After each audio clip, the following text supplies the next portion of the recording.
नमः श्रीवर्धमानाय निर्धूतकलिलात्मने शालोकानां त्रिलोकानां यद्विद्यादर्पणाय ते। रत्नकंडक श्रावकाचार परम मांगल्य ग्रंथ है। आचार्य समंत भट्ट स्वामी द्वारा यह लिखा गया है। इसमें 150 श्लोक हैं, संस्कृत भाषा है। रत्नात्रय का बहुत सुंदर वर्णन दिया गया है। सभी श्रावकों को ये पठनी है, पढ़ना ही चाहिए। संलेखन का, समाधि का और श्रावक की 11 जो प्रतिमाएं हैं, एक एक प्रतिमाओं का स्वरूप बहुत सुंदर तरीके से दिया है। तीसरा अध्याय चल रहा था जिसमें बताया गया था परिग्रह परिमाण अणुव्रत, जिसका दूसरा नाम आचार्य भगवान ने इच्छा परिमाण व्रत कहा था कि जितना हमने त्याग दिया उतनी इच्छाओं का हमारा त्याग हो जाना चाहिए। जितना आपका है, जितनी आपने सीमा में रखा है, उसके प्रति आप राग रखो, उसके प्रति द्वेष रखो, वो आपकी बात है। यदि आप उसमें भी राग द्वेष मोह नहीं रखो तो बहुत अच्छी बात है। लेकिन जितना आपका त्याग हो गया तो सीमा के बाहर जो भी है, अब उसके प्रति कोई भी परिणाम नहीं रखना। कहने का मतलब है वस्तु का प्रमाण नहीं, इच्छा का परिमाण बनाना है। क्योंकि यदि इच्छा का परिमाण बना रहा तो वस्तु भी नहीं आएगी। जब इच्छा बनी रही तो वस्तु भी अपने आप आ ही जाएगी, आज नहीं तो कल, कल नहीं तो परसों। तो हमें अपनी इच्छा मतलब कि बड़ी ताकत से वस्तु स्वरूप को समझ करके कि परिग्रह दुखदायी है, ये बात पहले जानना पड़ेगा। परिग्रह 3 काल में भी कभी सुख का कारण नहीं था, ना है और न कभी रहेगा। इस बात को आपको शब्दों से जानो, आगम से जानो, प्रैक्टिकल से जानो, अनुभव से जानो, किसी से भी जानो, जान करके फिर उसका त्याग करना। फिर हमने समझ लिया कि नहीं, मैं पूरा त्याग तो नहीं कर पाऊंगा, ये तो मैंने समझ लिया कि परिग्रह जो है दुख का कारण है, पर मैं पूरा त्याग नहीं कर सकता हूँ। मैं इतना त्याग कर लूँगा, इतनी सीमा बना लूँगा, इसके बाद का त्याग, उसी को बोल रहे हैं इच्छा परिमाण व्रत, जिसे परिग्रह परिमाण अणुव्रत कहते हैं। श्रावक जो है परिमाण बनाता है और साधु जो है संपूर्ण त्याग करता है।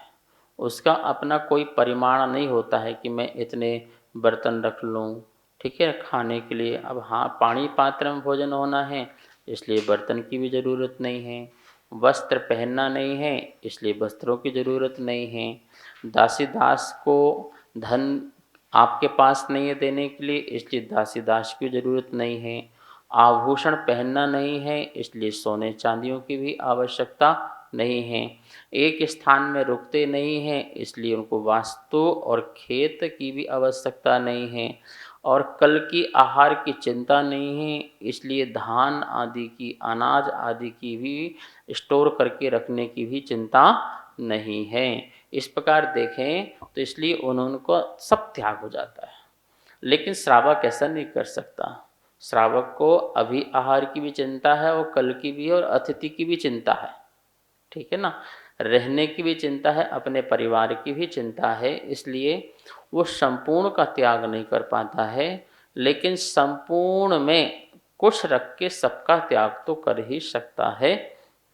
उसी का नाम है इच्छा परिमाण व्रत।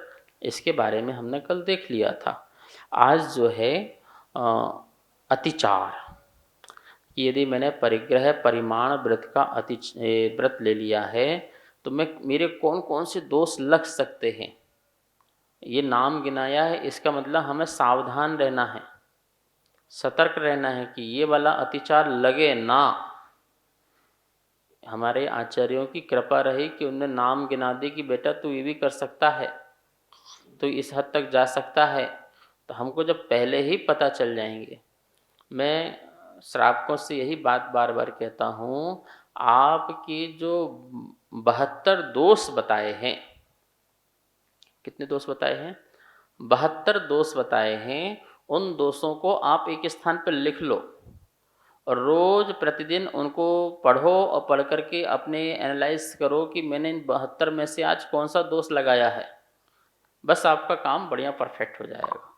तो 12 जो व्रत हैं, 12 व्रत के 5 अतिचार, तो 12 पंचे 60, सम्यक दर्शन के 5 अतिचार और संलेखना व्रत के 5 अतिचार, तो कितने हो गए? कितने हो गए? 12 पंचे 60 और 5 70, 72 नहीं 70। तो 70 जो है ये, इन दोषों को आप लिख लो और रोज़ देखो, उसमें से एक एक करके रोज़ देखो, तो आपको लगेगा अरे आज तो यहाँ पर कुछ गड़बड़ हुआ है, चलो इसको ठीक करना है, आज ये वाला गड़बड़ हुआ है, इसको ठीक करना है। तो ऐसे करके देखेंगे तो आपके व्रत तो ऑटोमेटिक ही पल गए। आप व्रत में ना ध्यान दे करके उसमें ध्यान दे लो कि कोई दोस्त नहीं लग रहा, बस हो जाएगा अपने आप व्रत। ठीक है ना? हाँ, तो 5 अतिचारों के सबसे पहले अपन नाम पढ़ेंगे। 62 नंबर का श्लोक है, अपनी पुस्तक में निकाल लेंगे। एक बार हम बोलेंगे, दोबारा आप उच्चारण करेंगे शुद्ध। अति वाहनाति संग्रह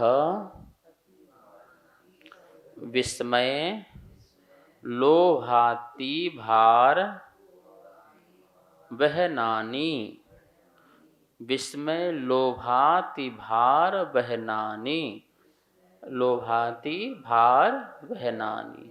परिमित परिग्रहस्य च विक्षेपः पंच लक्ष्यन्ते। हाँ, अतिवाहनाति संग्रह विस्मय लोभाति भार वहनानि। परिमित परिग्रहस्य च विक्षेपः पंच लक्ष्यन्ते। एक एक शब्द का पहले अर्थ देखो। अतिवाहन, लोभवश पशु आदि को उनकी क्षमता से अधिक चलाना, अतिवाहन। अति संग्रह, लोभवश अधिक धान्यादि संग्रहित करना। अति विस्मय, अधिक मूल्य प्राप्त करने के लिए वस्तु को कुछ समय रोक करके बेचना। अति लोभ, अधिक लाभ की आकांक्षा रखना। अति भार वाहन, लोभवश अधिक भार लादना।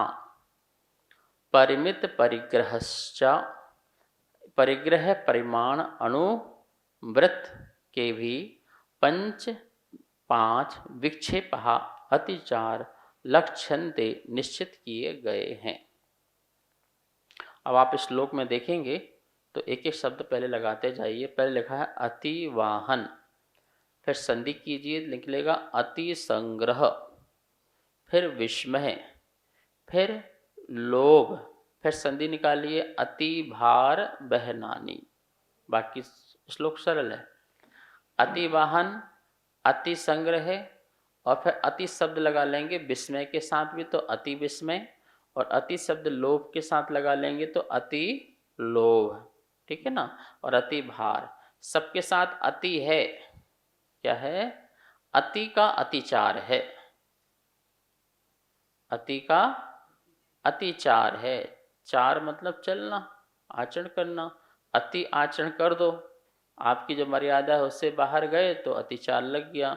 इसलिए इन्होंने कहा अति वाहन, अति संग्रह, अति विस्मय, अति लोभ और अति भार वहन। ये 5 प्रकार के आपके परिग्रह परिमाण अनुव्रत के अतिचार है। पहला जो दिया है अति वाहन, आपका 1-2 वाहन का नियम था और इससे काम हो सकता था। ठीक है ना? लेकिन आपने अधिक वाहन रखने की मन में सोच ली। आपके पास गाड़ियाँ 2-4 हैं, लेकिन मन कर रहा है नहीं 1-2 गाड़ी और लें, मर्सिडीज लें, BMW लें। ठीक है ना? तो उसकी यद्यपि आप अपनी मर्यादा के अंदर से बना रहे होंगे, लेकिन ये क्या है, ये भी आपका सही तरीका नहीं है। लोभवश, जो आपकी पशु आदि की जो गाड़ी है उनकी क्षमता से उन्हें अधिक चलाना। क्या करना? अधिक चलाना। अब पशु मान लो कि आपके 1 साल 2 साल ही आपकी गाड़ी को खींच सकते हैं, अब उनको आप 10 साल से क्या बोलते कि उनको खींच रहे हैं, तो ये उनको कष्ट दे रहे हैं, ये उनको पीड़ा दे रहे हैं। तो इस प्रकार का कार्य भी नहीं करना है। वैसे तो अति वाहन का यही अर्थ लगाना है, हमारे पास जितने वाहन हैं उससे अति वाहन रखने का भाव रखना और हमेशा परिणाम रखना कि और मेरे पास गाड़ियाँ हों और ये वाली गाड़ी हो जाए, वो वाली गाड़ी हो जाए, तो ये भी क्या हो जाएगा। पर आपकी जो इच्छा थी और इस इच्छा से आप बाहर जा रहे हैं, क्योंकि आपने नियम लिया था परिग्रह परिमाण में, आपने वाहन का भी नियम लिया था कि मैं इतने ही वाहन रखूँगा, इससे ज़्यादा नहीं रखूँगा। और अब आप दूसरों के वाहन देखते हो, दूसरों के पशुओं को देखते हो, दूसरों की गाड़ियों को देखते हो, तो फिर आपके भाव बनते हैं कि मैं भी इसको ग्रहण और करूं। तो ऐसा नहीं। अति संग्रह क्या करना, लोभवश अधिक वस्तुओं का संग्रह करना लोगों की आदत में आ जाता है कि उपयोग हो और चाहे ना हो, मार्केट जाओ तो 2-4 सामान तो उठा करके ले आओ। अब दिख गया, तात्कालिक सुख होता है लेते समय, और बहुत अच्छा है बहुत अच्छा है, और जब घर लेके रखे तो उसको एक बार भी यूज करते हैं। इतनी प्रकार की पोर्टेबल मशीनें आ चुकी हैं कि जिस भी मशीन को देखो उस मशीन को लेने के भाव आ जाते हैं। बर्तन धोने के हों, कपड़े धोने के हों, अब तो खाना बनाने के हों, कितनी सारी मशीन, मतलब कि जब हम आविष्कार देखते हैं तो हमको आश्चर्य लगता है कि ये भी हो सकता है, ये भी है, ये भी है, ये तो अच्छा है, इसको भी ले लेते हैं, इसको भी ले लेते हैं। और कोई चीज़ आ तो जाती है और घर में रख भी जाती है, 1-2 दिन अच्छा लगता है और इसके बाद वो फिर रखी रहती, कचड़े कूड़े की तरह वो रखी रहती है, कोई यूज नहीं करता, क्योंकि सामान लाना आसान है। गुरुजी कहते थे भाई हाथी खरीदना बहुत आसान है, उसमें लगेगा क्या, ठीक है ना, पर हाथी को पालना, 10 लाख की गाड़ी और 1 करोड़ की गाड़ी दोनों में कितना अंतर है, खरीद लो, लेकिन दोनों के मेंटेनेंस में बहुत अंतर है। तो फिर आपने जितने ज़्यादा का सामान लेके आए उतनी बड़ी टेंशन आपने पाल ली। तो अति संग्रह करना, सामान का मतलब जैसे यहाँ अति संग्रह क्या बोल रहे हैं, मतलब कि किसी के मन में ज़्यादा होता ना, अभी 1 किलो सामान से काम चल सकता है 1 हफ्ते का, वो 10 किलो लाके पटक दिया, ठीक है ना। इतना सारा अति लिस्ट बनाई सामान की, लाके पटका रखा हुआ है, खाद्य सामान हो या लेह सामान हो या फिर जो है वस्त्र हो, आभूषण हो, कोई भी सामान हो सकता है। अति लोभ बस, किसके वशीभूत होकर के, लोभ के वशीभूत होकर के सामान का अति संग्रह करना। देखो जितना सामान संग्रह करोगे उतनी हिंसा का दोष भी लगता है, जीव जंतु उतने ज़्यादा पैदा भी होते हैं और फिर वो आपकी निमित्त से जन्म भी लेते हैं और मरते भी हैं, कहीं ना कहीं हिंसा के सहभागी भी फिर बनते ही बनते हैं। ना अति समान होगा तो ना अति जीव की हिंसा होगी, ठीक है ना। जो प्रथम राष्ट्रपति बने डॉक्टर राजेंद्र प्रसाद जी, तो राष्ट्रपति भवन में उनको रहने के लिए 300 रूम मिले, 300 कक्ष। इसमें आपके जूते होंगे, इसमें आपकी शर्ट होंगी, इसमें आपका ये होगा, इसमें आपका वो होगा, मतलब ऐसे करते करते कितने, तो वो परेशान हो गए। तो अंत में उन्होंने कहा कि भैया मुझे नहीं चाहिए, सारा सामान लेके आओ मेरे एक कमरे में, मैं एक कमरे में ही रहूँगा, इसके अलावा मेरा कोई कमरा नहीं, ठीक है ना। तो उतनी जो है उनकी आसक्ति कम हुई और टेंशन फ्री भी हुए और एक ही कमरे में सारा का सारा क्या हो गया, काम भी हो गया। तो इसलिए अति संग्रह जो व्यक्ति करेगा वो अति परेशान, जितना सामान होगा उतनी टेंशन भी होगी, होगी नहीं होगी, नियम से होगी। एक मकान है तो एक मकान की टेंशन है, 2 हैं तो अब 2 की है, 3 की कब्जा ना कर ले, कोई खाली ना हो तो क्या होगा फिर। ऐसे करके कितने सारे हमारे मन में ख्याल उठते हैं। तो अति संग्रह, लोभ बस अधिक धान्य आदि संग्रहित करना, धान्य आदि, अब धान से सब लगा लो, धन, धान्य, पशु, ठीक है ना, खेत, मकान, दासी, दास, वस्त्र, बर्तन, ये सब महिलाओं में अधिकांश देखा जाता है, वो इतने वस्त्र इकट्ठे करते रहते हैं और कभी पहनते भी नहीं हैं। कभी कभी तो इतना लोभ रहता है कि अब नए भी हैं और देना भी नहीं है, देना भी नहीं है। अब नौकरों को सोचे दे दें तो देते भी नहीं है, नए को नहीं देना भी नहीं है। इतने बर्तन होते हैं कुछ पूछो मत, कि 8-10 शादियां भी हो जाए तब भी खत्म ना हो, इतना सामान संग्रह कर लेते हैं। नहीं, सुनो, अति संग्रह का मतलब यहाँ बता रहे हैं लोभ नहीं होना चाहिए। यदि आप परिग्रह परिमाण व्रत ले चुके हैं तो आपका जितना में चल रहा था उतने में ही काम चलाना चाहिए। लोभ के वशीभूत होकर के अति संग्रह करने के भाव भी नहीं आना चाहिए। बाई चांस कभी कभार आ गया तो अतिचार है।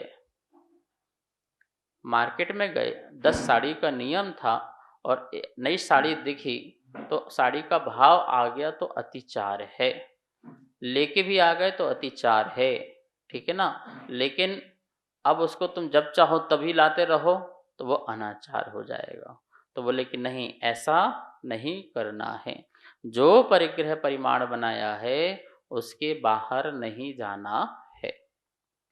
फिर दिया है अति विस्मय। अति विस्मय का मतलब ये हुआ कि मूल्यवान कोई वस्तु है, उससे अच्छा और मूल्य मिल सकता है तो उसको बचा के रखना। क्या करके रखना? जब समय आएगा तब हम उसको निकालेंगे, ठीक है ना। ये भी तो लोभ के परिणाम है ना।